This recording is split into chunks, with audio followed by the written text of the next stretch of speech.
Hi friends, welcome back to my channel. Today evening ஸ்நாக்ஸா என்ன recipe அப்படி பண்ணியிருந்தேன்னு பார்த்தீங்கன்னா, ஒரு ஸ்வீட் ரெசிபி தான். இது என்னன்னு பார்த்தீங்கன்னா, சர்க்கரை வெள்ளிக்கிழங்கு. சர்க்கரை வெள்ளிக்கிழங்கு வந்து சுகர் பேஷண்ட் கூட கண்டிப்பா சாப்பிடலாம். என்னங்க இதிலேயே நெறைய சுகர் இருக்கு. சுகர் பேஷண்ட் சாப்பிடலாம் சொல்றீங்களே அப்படின்னு கண்டிப்பா கேட்காதீங்க. அது சுகர் இருக்கவங்க கூட இது வந்து அளவா சாப்பிடலாம் அப்படின்னு சொல்லியிருக்காங்க.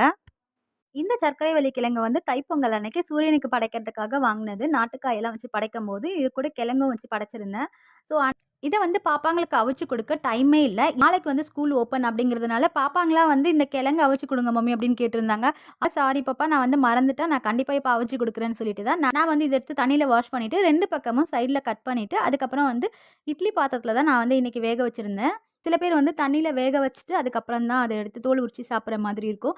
நம்ம வந்து இந்த மாதிரி இட்லி பாத்திரத்தில அவிச்சு சாப்பிட்டோம்னா, இன்னும் ரொம்ப ரொம்ப டேஸ்ட் சூப்பரா இருக்கும். நான் வந்து இன்னைக்கு இந்த மாதிரி இட்லி பாத்திரத்தில வச்சு தான் அவிச்சு பாப்பாங்களுக்கு குடுத்தேன். பாப்பாங்க வந்து ரொம்ப விரும்பி சாப்பிட்டாங்க. அதேபோல வந்து சர்க்கரை வள்ளிக்கிழங்கு வந்து ரொம்ப பெருசு பெருசா இருக்கிறதா பார்த்து வாங்காதீங்க. அதில வந்து ஸ்வீட்னஸ் ரொம்ப ரொம்ப கம்மியா இருக்கு. இந்த மாதிரி சின்னதா மெல்லிசா இருக்கிறதா பார்த்து வாங்குனீங்கன்னா, அதில வந்து ஸ்வீட்னஸ் ரொம்ப ரொம்ப அதிகமா இருக்கு. ஒரு 10 நிமிஷம் போல தான் நான் வேக வச்சிருந்தேன். எவ்வளோ சாஃப்ட்டா, எவ்வளோ சூப்பரா வந்து வந்திருக்கு பாருங்க. அந்த தோல் உரிக்கும்போது அவ்வளோ சாஃப்ட்டா சூப்பரா வந்தது. சர்க்கரை வள்ளிக்கிழங்கு வந்து ஸ்வீட்னஸ்க்கு மட்டும் இல்ல, நெறைய வந்து இதில பெனிஃபிட் இருக்கு.